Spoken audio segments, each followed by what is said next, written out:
Salut tout le monde, me voici pour le livre et film de la semaine. Donc vous aurez peut-être constaté que je n'en ai pas fait la semaine dernière, puisque comme j'avais fait mon bilan le samedi, il n'y avait pas tellement de jours qui s'étaient écoulés entre les deux et j'avais quasiment rien lu en fait. C'est tombé sur plusieurs jours où j'ai pas eu du tout envie de lire.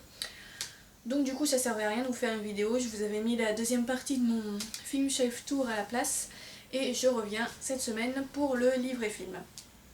Alors comme d'habitude on commence par les livres. Donc au cours des deux dernières semaines du coup j'ai lu deux livres, enfin il y en a un que j'ai fini et un que j'ai presque fini. Donc le premier c'est Le journal intime d'un arbre de Didier Van Coelhart aux éditions Michel Lafon. Donc je vous avais déjà annoncé dans mon bilan de février que ce serait ma première lecture du mois de mars. Donc un roman contemporain qui nous raconte l'histoire d'un arbre, donc d'un poirier qui s'appelle Tristan, enfin qui a été surnommé Tristan par les humains et qui a environ 300 ans. Voilà, c'est l'un des plus vieux de France. Et toute l'histoire se déroule de son point de vue à lui et ça commence en fait le jour de sa mort en fait. C'est-à-dire qu'il est renversé par une tempête et à partir de là en fait sa conscience demeure même s'il a été renversé, déraciné, etc. Et il va assister à tout ce qui va arriver à son corps on peut dire. Donc qu'est-ce que les hommes vont en faire, comment est-ce qu'ils vont le recycler entre guillemets, enfin le réincarner dans plusieurs choses. Donc il y a notamment une petite fille qui va vouloir sculpter, enfin faire une sculpture avec une partie de son tronc, il y a d'autres parties qui vont servir à d'autres choses, etc. Et en fait à travers les différents destins que vont connaître les différentes parties de son corps, il va se retrouver lié à plusieurs humains en fait, à plusieurs propriétaire on peut dire, puisqu'en fait il est très perméable aux émotions humaines et quand des personnes se trouvent dans son entourage, il ressent ce qu'elles ressentent et il vit un petit peu avec elles. Et donc du coup à travers le regard de cet arbre on va suivre les destins de plusieurs personnes. Donc ouais, il y a un assez grand nombre de personnages qui l'ont croisé au cours des 300 ans où il a vécu, puisqu'il garde aussi la mémoire des personnes mortes qui ont eu un lien avec lui.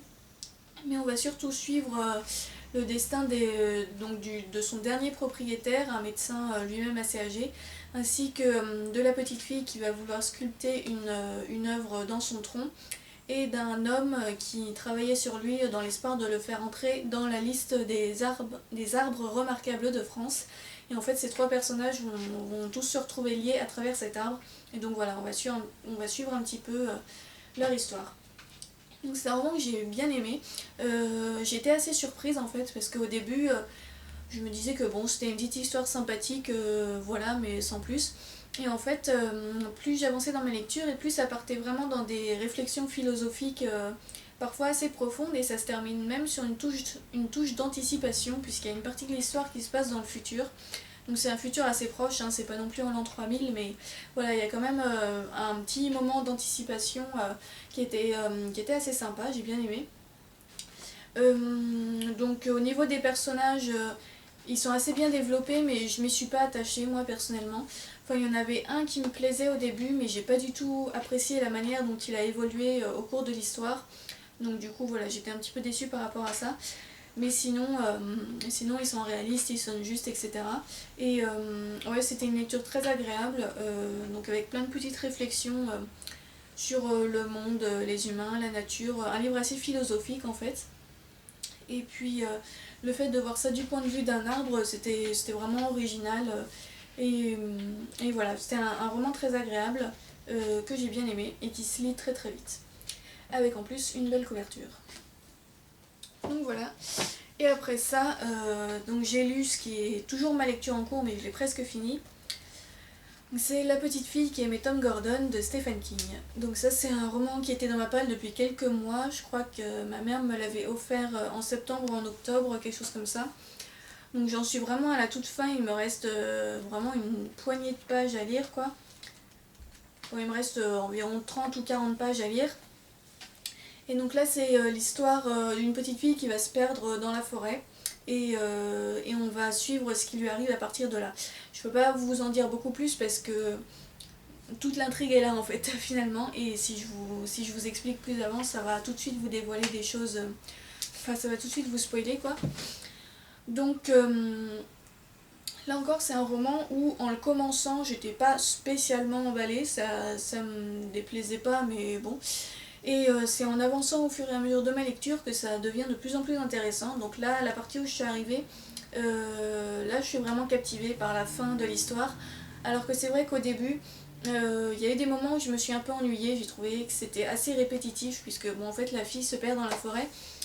Et, et à partir de là, il lui arrive pas tellement de choses en fait. Elle est perdue quoi, elle cherche son chemin et bon, il lui arrive quelques petits trucs de temps en temps, mais voilà, il y avait beaucoup de pardon, il y avait beaucoup de redondance dans l'histoire. Je trouvais que ça tournait un petit peu en rond au bout d'un moment. Mais là, j'en suis arrivée à une partie où il y a de nouveau pas des retournements de situation, mais des choses qui se passent quoi. Donc, donc voilà, c'est pas spécialement effrayant, pas du tout même. C'est pas, je dirais pas que c'est de l'épouvante en fait. Je sais pas trop comment qualifier ça. Peut-être un roman initiatique, je sais pas. Il y a des passages un petit peu inquiétants, mais vraiment pas plus que ça. Et ouais, c'est un livre de survie en fait. Ça raconte la survie dans la forêt. Voilà, c'est ça vraiment le thème principal de l'histoire. Et de ce point de vue-là, c'est très bien fait. Donc on a vraiment tous les détails de comment la petite fille fait pour survivre toute seule dans la forêt. Et bah, du coup, j'attends de l'avoir terminé pour voir le dénouement et vous donner mon avis final. Concernant ce que je lirai après, alors j'ai pas pensé à le sortir là, mais j'avais pensé éventuellement au premier tome de Louis XIV de Max Gallo. Donc premier tome qui s'intitule Le Roi Soleil, un livre que j'avais acheté cet été. Ça fait un moment que je veux le sortir et à chaque fois il y a un autre livre qui passe devant, donc là je me dis qu'il serait temps que je m'y mette enfin, d'autant que ça a l'air très bien en plus. Mais bon, j'ai pas pensé à vous le sortir, donc je vous montrerai la couverture la prochaine fois. Et donc voilà pour les lectures. Alors maintenant on va passer au film. Donc là ça a été un petit peu plus productif que les livres pour ces 2 semaines. Donc tout d'abord j'ai acheté un film donc qui du coup est une nouveauté dans ma palle et je vous le présente en même temps puisque je l'ai regardé direct après. Alors il y a plein de poussière, désolé. Donc il s'agit de Silent Hill Révélation. Donc c'est le second volet en fait de Silent Hill que j'ai regardé justement il n'y a pas très longtemps.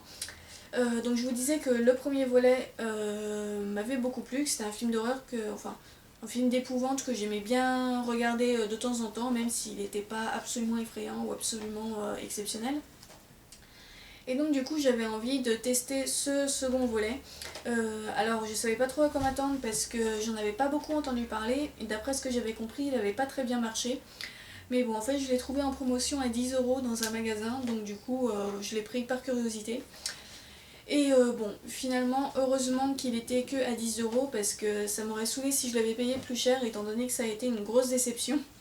Bon bah ce que j'avais entendu dire c'est confirmé, ce deuxième volet n'est pas du tout réussi. Ça reprend un peu l'histoire du premier volet mais ça a pas énormément de rapport. En fait on suit le personnage de la petite fille héroïne du premier volet plusieurs années plus tard quand elle est devenue adolescente. Mais les deux s'emboîtent mal quoi, j'ai envie de dire ça passe pas très bien je trouve. Et puis non surtout ce film pour moi il a été bâclé, là pour le coup c'est du blockbuster vraiment pas super intelligent qui cherche pas très loin. C'est plein d'effets spéciaux pas toujours hyper convaincants. Il y a des fois où ça allait mais des fois je me disais bon. Et c'est beaucoup de violence gratuite en fait. Il y a beaucoup d'images très gore mais sans intérêt quoi. Autant dans le premier il y avait des images violentes mais ça contribuait bien, enfin ça s'accordait bien à l'atmosphère. Autant là c'était juste du gore pour le plaisir de faire des images violentes, ça n'avait absolument aucun intérêt. Et moi je déteste la violence gratuite, que ce soit dans les films ou dans les livres. Il faut que ça ait un intérêt par rapport à...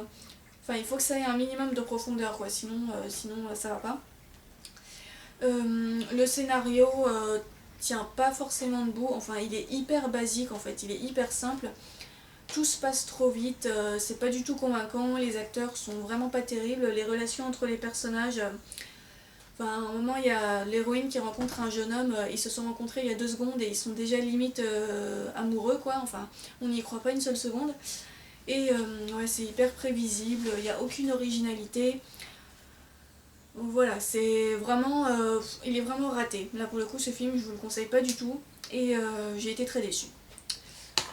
Voilà. Ensuite je me suis fait un revisionnage d'un film que j'avais déjà dans ma bibliothèque, à savoir Le Voyage de Chihiro de Hayao Miyazaki. Comme j'en regarde beaucoup en ce moment, je me suis dit que ce serait sympa de revoir celui-là que je n'avais pas vu depuis quelques années. Le chat qui vient se mettre devant. Attendez.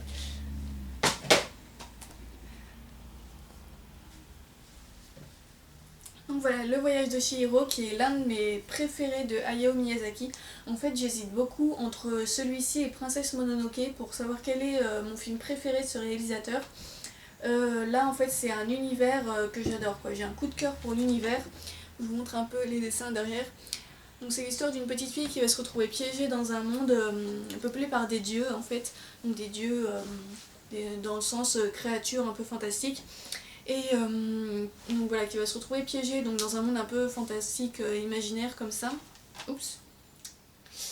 Et qui va tout faire pour essayer de s'en sortir et pour sauver ses parents qui se sont retrouvés piégés avec elle, mais qui en plus, eux, ont été transformés en animaux à cause d'un sortilège. Et voilà, c'est un univers qui est hyper riche, absolument magnifique, avec des personnages super sympas, très variés, très hauts en couleurs. Vraiment, c'est très très très bien. Voilà. Vraiment l'un des films les plus réussis de ce réalisateur, je trouve. Et qui est un enchantement du début à la fin, quoi. Vraiment un très très bon film. Donc voilà. Après, je me suis acheté encore un Disney pour continuer ma collection. Donc cette fois j'ai pris Mulan. Donc voilà, un classique que je n'avais pas revu depuis l'enfance et que j'aime beaucoup, qui est très sympa, qui est assez drôle et, et en même temps avec des scènes un petit peu tristes parfois, mais bon, c'est pas triste à mourir parce que c'est Disney quand même, hein. Mais voilà, c'est vraiment un film, pardon, vraiment un Disney bien sympa, pas mon préféré mais que j'aime beaucoup. Voilà. Ensuite, très vite fait, j'ai regardé un épisode de La France sauvage. Donc là, j'ai regardé celui sur la Provence. Donc voilà, un documentaire, encore une fois, très sympa, avec de très belles images. Voilà.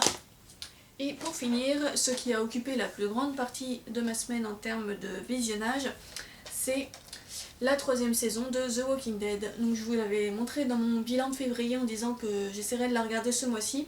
Et ben j'ai plus qu'essayé puisque j'ai regardé tous les épisodes en l'espace de 2 semaines, même pas 2 semaines en fait. Je crois que j'ai dû les regarder en une semaine parce que j'en regardais 2 voire 4 par jour parfois. D'épisodes hein, bien sûr. Et j'ai beaucoup aimé cette 3e saison. Donc voilà, Walking Dead c'est une série que j'adore déjà à la base. Et là c'est vraiment captivant de bout en bout, on découvre plein de nouveaux personnages, notamment le personnage du gouverneur, donc pour ceux qui y connaissent. Et ce que j'aime beaucoup dans cette série, c'est que les personnages sont très ambigus. Il n'y a pas de gentils ou de méchants, tous les personnages sont capables soit de très bonnes actions, soit de très mauvaises actions. Ils sont vraiment réalistes de ce point de vue-là, et du coup on ne sait jamais qui est-ce qui va gagner en fait. On ne sait jamais qui va mourir, qui va survivre, parce que voilà, chaque personnage a des raisons de mourir en fait, si je puis dire. Il n'y a pas de super héros vraiment, enfin peut-être à part Rick qui est le personnage principal depuis le début. Mais sinon les autres personnages ont vraiment tous une épée de Damoclès au-dessus de la tête en permanence. On ne sait jamais qui va survivre ou pas. Il y a même parfois des personnages principaux assez importants qui meurent. Et donc du coup ça conserve beaucoup de suspense pendant toute la série. Chaque épisode se termine de manière à ce qu'on ait absolument envie d'enchaîner tout de suite sur le suivant. Et voilà, l'intrigue roule hyper bien, on découvre plein de nouveaux endroits. Voilà, les créateurs ont vraiment réussi à créer une intrigue qui fonctionne bien sur le long terme, quoi. Alors que pourtant le thème à la base c'est juste une invasion de zombies, donc il n'y avait pas énormément de choses au départ. Et ils ont réussi vraiment à créer une intrigue qui tient la route à partir de ça. Le seul truc qui parfois est un petit peu frustrant, c'est que parfois il y a des personnages qui ont l'occasion de tuer leurs ennemis ou de fuir ou de voilà, et ils le font pas parce que s'ils le faisaient l'intrigue s'arrêterait, donc ça n'aurait pas d'intérêt. Mais d'un autre côté c'est hyper frustrant de les voir en train de se dire mais bon sang, mais vas-y quoi, qu'est-ce que t'attends à parler pendant 3 heures au lieu de le tuer ou alors de t'enfuir ou voilà, puisqu'il y a donc il y a des scènes où les personnages enfin, il y a deux personnages ennemis qui sont face à face armés et ils se racontent leur vie au lieu de se battre quoi. Enfin c'est un peu frustrant et voilà, il y a des passages parfois où je me suis dit que les personnages, enfin certains personnages étaient un peu stupides de pas saisir l'opportunité de enfin abattre leur ennemi ou sauver leur liberté quoi. Mais bon, d'un autre côté ça se comprend puisque s'ils l'avaient fait, comme je le disais, l'intrigue se serait arrêtée et donc voilà, ça aurait fait un petit problème. Mais donc c'est la seule chose qui m'a un peu gênée parfois. Sinon, c'est vraiment une série que j'aime énormément. Et là, le gore ne me dérange pas dans cette série. Alors que pourtant, il y a certaines scènes qui sont quand même assez violentes, assez dégoûtantes. Mais là, ça me choque pas. Je trouve que c'est bien amené, c'est bien en accord avec l'univers. Désolée, je parle un peu... c'est très en accord avec l'univers et donc du coup, ça passe très bien.